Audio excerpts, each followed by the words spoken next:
Juventus-Inter 1-0, la commentiamo il giorno dopo a freddo nel nostro consueto format con le 5 cose che forse non hai visto in questa partita. E allora ben ritrovati e ben ritrovate amiche e amici passioni interisti in questo nuovo contenuto di oggi che devo dire è stato piuttosto difficile da realizzare per una partita che, come dicevo in diretta,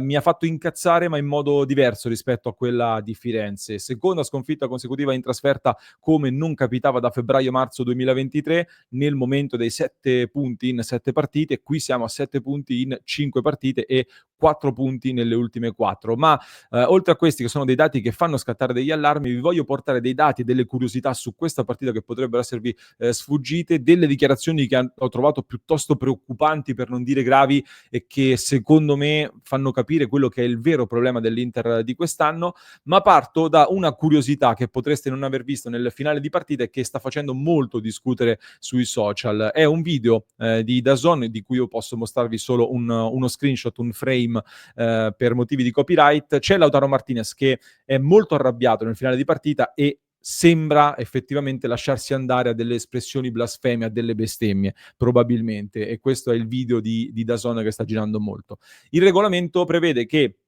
per la bestemmia arrivi una squalifica di almeno una giornata e quindi teoricamente salterebbe la gara contro il Genoa di sabato. Però questa è la curiosità, mi sono confrontato con un arbitro anche stamattina, per arrivare alla squalifica del giocatore, in questo caso di Lautaro Martinez, bisogna essere assolutamente certi che abbia bestemmiato e il labiale non è una prova sufficiente. Quindi il video c'è, l'audio però non si sente e quindi Lautaro potrebbe non essere squalificato perché appunto non ci sono gli audio. Qua adesso lo so già che partiranno i vari complottismi, ma ci sono dei precedenti assolutamente. È successo anche con Cristante con la Roma l'anno scorso che non fosse squalificato perché mancavano gli audio e c'era solo il video, quindi il regolamento per fortuna è ancora valido e uguale per tutti quanti. Poi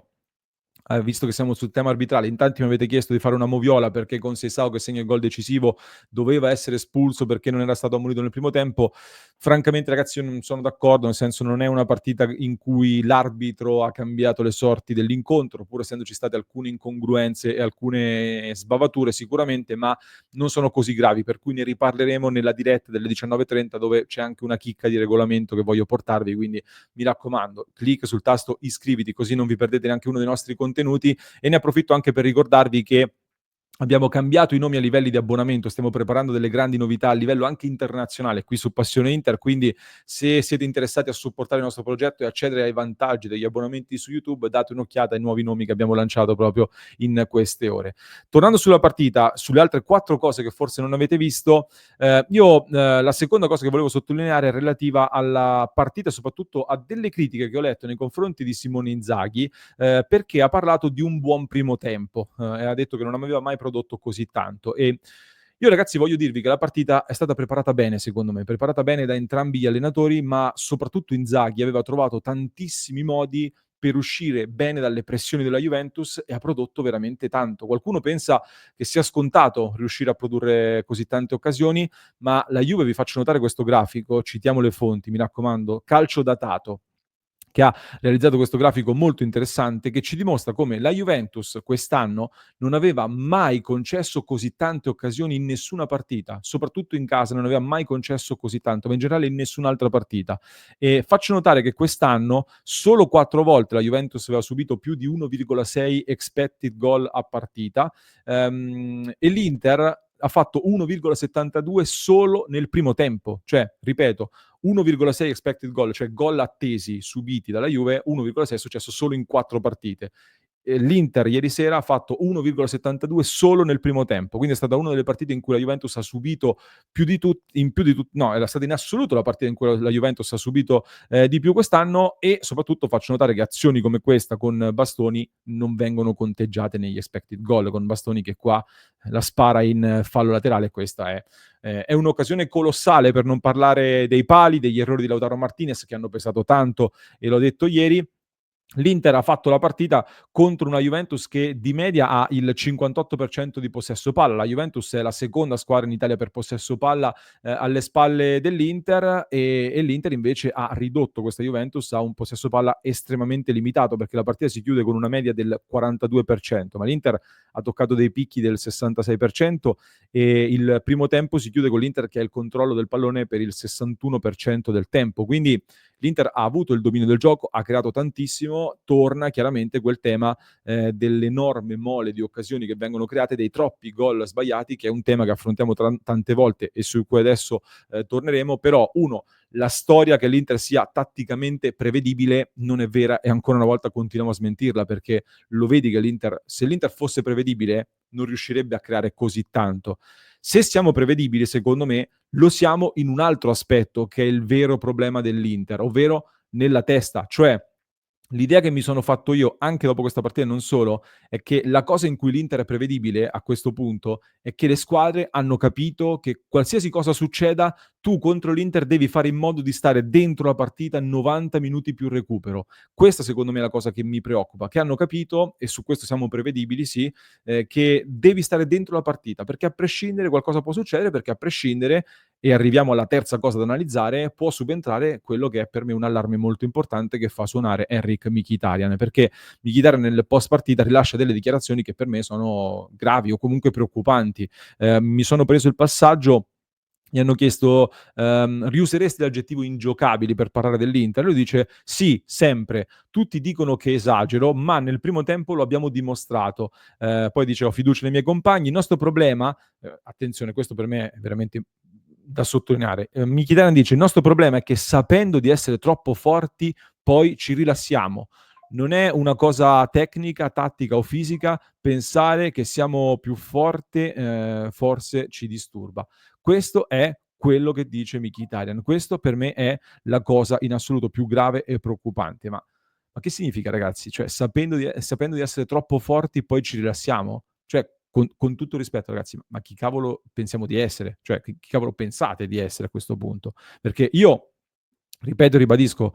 sono il primo a dire che l'Inter è la miglior squadra italiana degli ultimi 5 anni, sono il primo a ricordare che il paragone con la Juve dei 9 scudetti consecutivi non ha senso perché era un'altra Serie A, era un'altra era.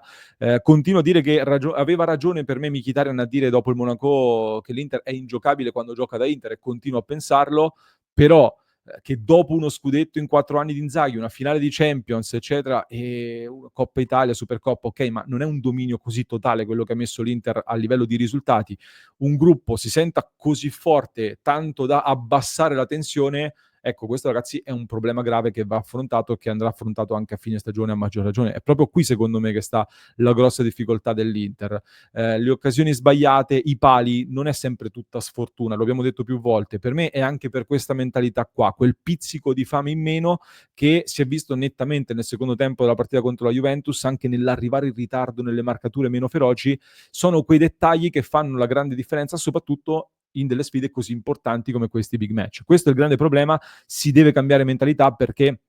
lo scudetto lo devi vincere, non è che te lo assegnano per concorso. So che è una sottigliezza, ma per me è un concetto che se ti entra in testa ti si accende una lampadina, cioè lo scudetto devi andare a vincerlo, devi compiere un'azione attiva per arrivare a vincere lo scudetto. Non so se mi sono spiegato, ma se non entra in testa questa cosa io la vedo difficile. La fortuna incide, perché incide sicuramente, basta vedere come segna il gol il Napoli a Roma con la Lazio, ma la fortuna si dice aiuta gli audaci. Per me questo è uno dei pochi detti popolari con cui sono d'accordo, soprattutto se intendiamo come audaci quelli che fanno di tutto per prendersi questa fortuna. Anche la Juve, per esempio, vince con una ottima giocata di Kolo Muani, ma è una giocata dove c'erano 6 giocatori della Juve in area di rigore. La mischia, ecco, favorisce la Juventus che è andata con 6 giocatori ad aggredire ed essere affamata in quell'occasione lì. Poi il pallone gli capita sul piede, riesce a farlo passare tra le gambe di Pavard, a questione di centimetri da Acerbi. Quindi è una mentalità che mi preoccupa, su cui bisogna assolutamente lavorare. Quarta cosa Poi da segnalare, considerazione, il nostro Federico che era allo stadio in tribuna stampa ci ha segnalato che Marcus Thuram si vedeva che non stava bene, non aveva fatto nemmeno riscaldamento all'inizio, poi ha fatto degli esercizi per la caviglia, ha cercato di testarla molto prima di entrare in campo, comunque quando è entrato si vedeva che non stava bene, ha comunque generato 2 opportunità, e lo vedi che con lui in campo è sicuramente un'altra cosa. C'è chi sostiene che se i giocatori non stanno bene non devono giocare, è un punto di vista condivisibile e lascio a voi commentare anche questa cosa qui sotto. Sui cambi di questa partita ho letto tante critiche a Simone Inzaghi, io credo che col senno di poi sia facile criticare la scelta di togliere Bastoni perché il gol arriva da lì, però secondo me forse l'errore più grande, ecco, se vogliamo trovarne uno, è stato quello di non cambiare prima il centrocampo, dove si è visto che stavamo perdendo le distanze e i duelli, ma ripeto, col senno di poi secondo me è molto più semplice. In presa diretta, per come stava andando la partita, sono stati fatti dei cambi che potevano avere una logica, secondo me. Chiudo con una curiosità finale, visto che ho citato il centrocampo. Sui palloni recuperati. Allora, devo dire che per me Mkhitaryan non ha fatto una partita pessima, è stato peggio Çalhanoğlu soprattutto nel secondo tempo, ma Barella devo dire ragazzi che per quanto impreciso e ogni tanto fumoso e ogni tanto criticato, in questo momento per me sta facendo un altro sport rispetto agli altri centrocampisti e se il centrocampo dell'Inter è il motore dell'Inter stessa, ecco, stiamo viaggiando ad un cilindro in questo momento evidentemente. Solo Acerbi ha toccato più palloni e fatto più passaggi di Barella, però Barella è stato quello con più passaggi in avanti, più passaggi filtranti, più passaggi chiave, più passaggi riusciti nell'ultimo terzo di campo e soprattutto è stato il primo in assoluto per palloni recuperati, addirittura 10 e sono veramente tanti. Çalhanoğlu ne ha recuperati 3, Bastoni 3, Acerbi 3, quindi vedete che è un dato molto importante. Clamorosamente il secondo giocatore per palloni recuperati è Taremi. Taremi che è stato molto discusso in questa partita, soprattutto per quell'azione in cui va in campo aperto 3 contro 3 e la spreca malissimo, quella è un'occasione in cui purtroppo è un errore grave. Io ho detto, quella di Taremi è una prestazione incoraggiante, con dei buoni segnali dentro, se solo fossimo a settembre però, perché questo è il momento della stagione in cui mi aspettavo che Taremi facesse sentire il suo apporto e la differenza rispetto all'anno scorso in cui invece l'attaccante in più è mancato a questo punto della stagione e invece siamo ancora a doverci accontentare del numero di palloni recuperati e dei segnali che sono incoraggianti sì, ma ancora troppo poco per questo livello, per questo punto della stagione. Questa è la mia opinione, vediamo i vostri commenti, sono molto curioso perché so che è un tema che fa molto discutere anche questo. Vediamo ora come risponde l'Inter, visto che sabato c'è il Genoa, poi ci sarà il Napoli dopo la gara di Coppa Italia contro la Lazio, una gara di Coppa Italia che diventa,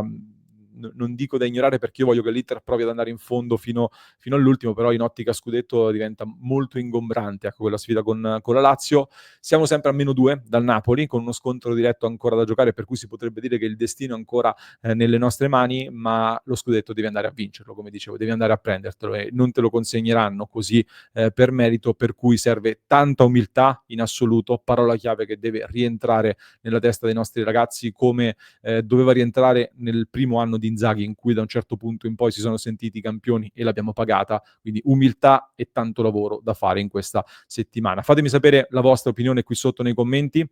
Ne stiamo parlando nel club di Passione Inter, qui sotto trovate il link per entrare a far parte del nostro club con la chiamata del lunedì che immagino questa sera sarà particolarmente calda, quindi se anche voi volete partecipare a dire la vostra www.passioneinter.club con la novità degli abbonamenti mensili potete accedere fin da subito a tutti i vantaggi della nostra community e poi decidete se rimanere oppure no, ma sono sicuro che rimarrete perché anche in questi momenti vivere l'Inter con una community sana ed educata e competente come quella di Passione Inter permette di